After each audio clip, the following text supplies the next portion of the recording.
স্বামী স্ত্রী মিলিত হবার পর 6টি ভুল কাজ করলে আপনার লাইফে মারাত্মক 3টি বিপদ আসবেই আসবে, কারণ বিশ্বনবী সাল্লাল্লাহু আলাইহি ওয়াসাল্লাম নিজে এই সমস্ত বিষয়ে সতর্ক করে গিয়েছেন। সুতরাং স্বামী স্ত্রী মিলিত হবার পরে অর্থাৎ একান্ত মিলিত হবার পরে যদি আপনারা এই 6টি ভুল কাজের মধ্য থেকে যে কোনো একটি ভুল কাজ করেন, তাহলে আপনার লাইফে 3টি বিপদ থেকে যে কোনো একটি বিপদ আসবেই আসবে। প্রথম নাম্বার বিপদ, আপনি কঠিন রোগাক্রান্ত হয়ে যেতে পারেন। এর ব্যাপারে মেডিকেল সায়েন্সও তথ্য দিয়েছে, স্বামী স্ত্রী মিলিত হবার পরে এই ভুলগুলি করেন তাহলে আপনি কঠিন রোগে আক্রান্ত হতে পারেন। দ্বিতীয় নম্বরে, আপনার ঘর থেকে বরকত উঠে যাবে। বিশ্বনবী সাল্লাল্লাহু আলাইহি সাল্লাম বলেছেন যে আপনার ঘর থেকে বরকত উঠে যাবে। তৃতীয় নাম্বার হচ্ছে আপনি কঠিন বিপদের মধ্যে পতিত হবেন। সুতরাং এই সমস্ত ভুলগুলি যাতে করে আমরা না করি সে ব্যাপারে খেয়াল করব। প্রথম নম্বর যে ভুল আমরা করব না সেটা হচ্ছে একদম হয়ে, এখন বর্তমান সোসাইটিতে যারা একটু নিজেদেরকে সুশীল বলে দাবি করে, মডার্ন বলে দাবি করে, তারা দেখবে মিলিত হয়, এমন নিউজ আসে আমাদের কাছে। সুতরাং কেউ যদি স্বামী স্ত্রী মিলিত হবার সময় একদম টোটালি উলঙ্গ হয়ে যায়, বিশ্বনবী সাল্লাল্লাহু আলাইহি ওয়াসাল্লাম বলেছেন তোমাদের কাছে যে ফেরেশতাগুলি থাকার কথা ছিল সেই ফেরেশতাগুলি লজ্জায় তোমাদের থেকে দূর হয়ে যায়। বিশ্বনবী সাল্লাল্লাহু আলাইহি ওয়াসাল্লাম বলেন প্রত্যেকটি মানুষের জন্য আল্লাহ পাক ফেরেশতা নিযুক্ত করে রেখেছেন যাতে করে মানুষেরা বিপদের মধ্যে না পড়ে যায়। সুতরাং সেই জায়গা থেকে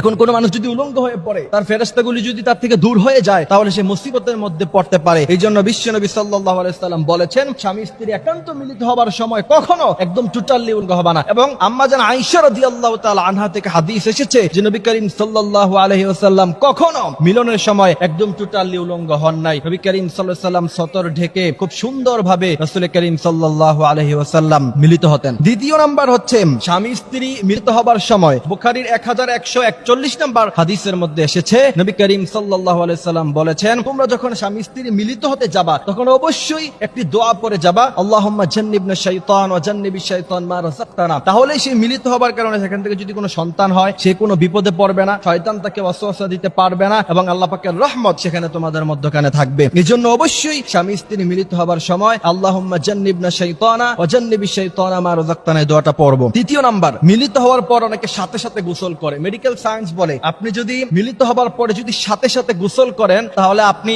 অসুস্থতায় পড়ে যেতে পারেন এবং আপনার শারীরিক অনেক সমস্যা দেখা দিতে পারে, কারণ মানুষ তখন শারীরিকভাবে প্রচন্ড মানুষের শরীর গরম থাকে এবং ঘেমে থাকে। এমত অবস্থায় যদি সাথে সাথে কেউ গোসল করে তাহলে সে রোগাক্রান্ত হয়ে যেতে পারে। চতুর্থ নাম্বার, আবার অনেকে আছে দেখবেন যে স্বামী স্ত্রী মিলিত হবার পরে সকাল 10টায় ঘুম থেকে উঠে তারপরে ফরজ গোসল করে না। আপনি যদি এটা করেন তাহলে এই লং টাইম পর্যন্ত আল্লাহ পাকের রহমত আপনার কাছে থাকবে না। সুতরাং সেই জায়গা থেকে কিছুক্ষণ পরেই অবশ্যই আপনাকে ফরজ গোসল করে নিতে হবে এবং ফজরের নামাজ অবশ্যই পবিত্রতার সাথে আপনাকে আদায় করতে হবে। 5 নাম্বার হচ্ছে স্বামী স্ত্রী মিলিত হবার পরে কোরআন তেলাওয়াত করা যাবে না ফরজ গোসলের আগ পর্যন্ত। 6 নাম্বার হচ্ছে মসজিদে প্রবেশ করা যাবে না ফরজ গোসলের আগ পর্যন্ত। আল্লাহ পাক আমাদেরকে এই সমস্ত কথাগুলি বোঝার মানার তৌফিক দান করুক, আমিন।